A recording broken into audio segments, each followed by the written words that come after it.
All right, so it's appropriate I'm following up with Seth and talking about some electrical properties as well. Particularly, I'm going to be talking about the electrical properties of graphite. So these are all some typical good conductors: copper, silver, aluminum, gold. These are all used in common electrical components and in the creation of circuits.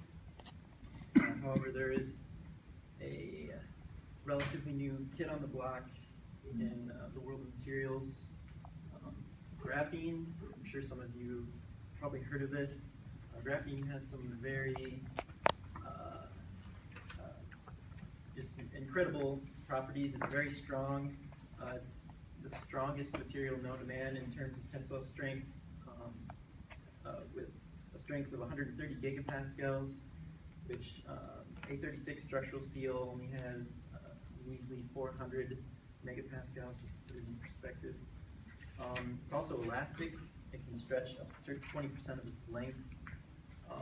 And it's so strong that you can hold it in your hands. It's a single layer of atoms, and you can hold it in your hands. It's so strong.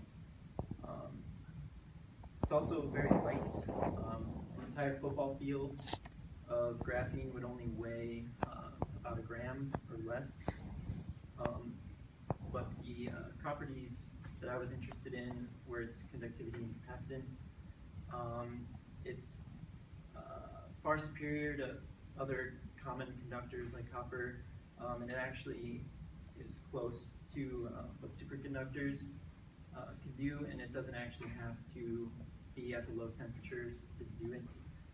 Unfortunately, it's rather difficult to manufacture in mass quantities, especially using household items. So I really wanted to do my experiment on graphene, but was not able to, just because it's difficult to produce. So I did the next best thing that's not nearly as good. Graphite. It's an allotrope of carbon. The other is diamond. This just means just the structural makeup. It's a little bit different. It has a hexagonal. It's made of sheets, hexagonal lattices, which an individual sheet is graphene, essentially. So it's just made up of several layers of graphene. And it has some interesting properties as well. It makes for a good dry lubricant. It also has no melting point at atmospheric pressure. But as I mentioned, I was wanting to look into its conductivity. So for my experiment, I got to use some pretty complex equipment and use some lasers just for show. Not really, I haven't done my experiment yet. But basically what I'm going to do is just make a simple LED circuit using graphite as wires.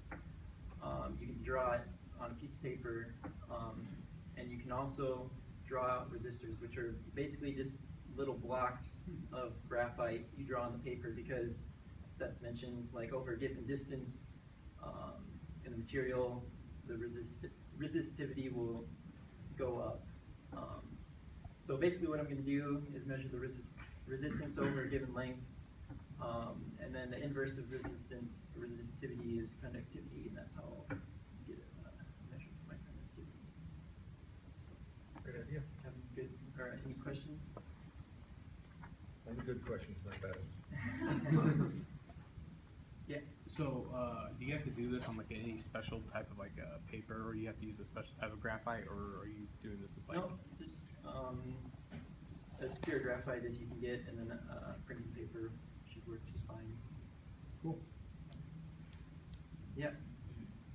Maybe this is another question, but there are different shades of graphite. I don't know if they're actually I was just thinking the very same thing. I don't know if there are different actual makeups of graphite, but like in art supplies you can buy like different shades of pencils, and I was curious whether that would affect some of the properties. Yeah, I would think so. It's got to be other materials, some kind of composite material, I would think. Okay. Some of those other pencils. probably mixed with something else. That would be my guess. Stop by the art department and Yeah. include that in your report. Yep. Good question. Anything else? Thank you very much.